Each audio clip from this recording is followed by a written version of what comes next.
अब ये वो सारी चीज़ें हैं कि जिन पर सूबों को, अच्छा फिर 40 साल से हमारे 40% बच्चे स्टंटेड हैं, जिसका मतलब है कि वो जिस्मानी तौर पे लागर हैं और ज़हनी तौर पे कुंद हैं। आप मुझे बताएं कि एक मुल्क जिसकी 40% नस्ल ज़हनी तौर पे कुंद और जिस्मानी तौर पे लागर होगी, वो 21वीं सदी में कैसा मुकाबला कर सकती है? नमस्कार दोस्तों, ये वीडियो है पाकिस्तान का। ये बहुत सीनियर जर्नलिस्ट है हामिद मीर, बहुत प्रोमिनेंट जर्नलिस्ट है पाकिस्तान के। ये बात भी सच है कि बहुत सी चीज़ें इनको नहीं पता होती है। हिंदुस्तान के बारे में कई चीज़ें नहीं पता है और कई चीज़ें इनको गलत पता है।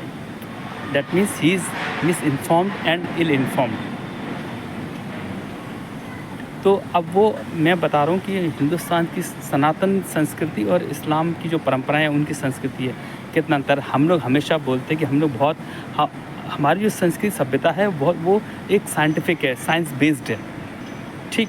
तो जैसे हमारे यहाँ शादियों में क्या गोत्र चलता है। गोत्र का मतलब ये होता है, अगर आपकी माँ का और बाप का डीएनए सेम है तो आपकी जो संतान होती है वो फिजिकली चैलेंज्ड हो सकती है, मेंटली रिटायर्ड हो सकती है। बहुत सारी मानसिक या शारीरिक बीमारियाँ आपके पैदाइशी के साथ हो सकती हैं। तो ये बहुत बड़ा संकट होता है और शायद इसीलिए हम लोग गोत्र मिलाते हैं कि लड़का और लड़की गोत्र डिफरेंट होना चाहिए।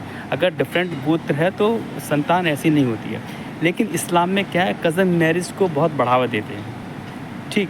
और कज़न मैरिज का ये इफ़ेक्ट होता है, जब एक ही समाज परिवार में शादी करते हैं तो उनके डीएनए मैच करते हैं और इसका खामियाजा उस परिवार को भुगतना पड़ता है, उस समाज को भुगतना पड़ रहा है। और आज पाकिस्तान में कम से कम 30-40% आबादी नए न्यूबॉर्न बेबी ऐसे हैं जो फिजिकली और शारीरिक तौर पे फिजिकली और मेंटली बहुत ज़्यादा स्ट्रॉन्ग नहीं है, कमज़ोर हैं वो। सिर्फ किस वजह से? इसी वजह से कि उनका कज़न मैरिज को वो बढ़ावा देते हैं। हालांकि अब जो न्यू जनरेशन आ रही है पाकिस्तान में, वो सनातनियों को, हिंदुओं को देख कर और वो भी कज़न मैरिज का विरोध करने लगे। यहाँ तक कि हिंदुस्तान में कई सोसाइटी ऐसी हैं जो पढ़ी लिखी हैं, तो वो विद्रोह करती हैं कि मम्मी या पापा मैं कज़न से शादी नहीं करूँगी। अब उनको अवेयरनेस आने लगी। लेकिन पाकिस्तान के सामने ये बहुत बड़ा संकट खड़ा हो चुका है कि उनकी एक आबादी का बहुत बड़ा हिस्सा शारीरिक और मानसिक रूप से कमज़ोर है। सोचिए सनातनी कितना साइंटिफिक है और इस्लाम कैसा है।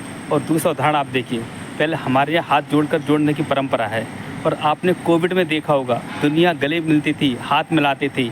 लेकिन हिंदुस्तान की संस्कृति में गले या हाथ मिलना नहीं है, नमस्कार करना, प्रणाम करना दो हाथ जोड़कर। और वो आपने पूरी दुनिया में कोविड के टाइम पे देखा होगा कि पूरी दुनिया के मंत्री, मिनिस्टर, कोई भी बना रहे नमस्कार हाथ जोड़कर करता था। तो ये है हम लोग। अगर कोविड नहीं आया होता तो हमें अपनी संस्कृति सभ्यता की जो हमारी जो हमें परंपराएं हैं उनके बारे में क्या पता चलता।